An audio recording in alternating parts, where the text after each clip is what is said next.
நம்ம தண்ணியே ஊற்றாண்டாம் சிக்கன் குழம்பு. நம்ம சிக்கன் குழம்புக்கு தண்ணியே விடாண்டாம். இந்த இதில் இருந்த தண்ணி முதல்ல சுத்தமாக தண்ணியே இல்லாமல் இருந்து பாருங்கள். இப்போ எவ்வளோ தண்ணி ஊற்றிருக்கணும். மூடி வச்சு ரொம்ப நேரம் கொதிக்க வச்சோம்னா அவ்வளோ கணம் தண்ணி ஊற்றிடுது. இது முடிஞ்சு அவ்வளோதான்.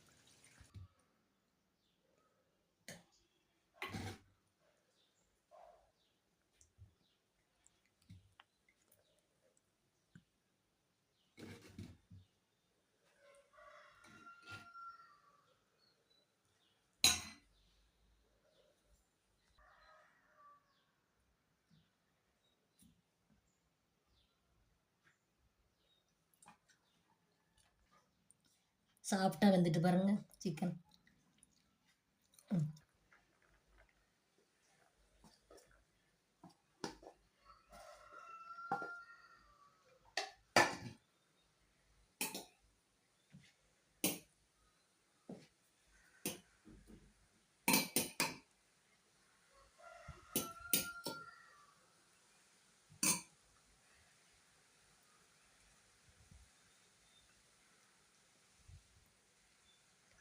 சூப்பராக வந்துடுது. தேங்காய் இலையில் வச்சு சாப்பிடுவோம். கஞ்சி தண்ணி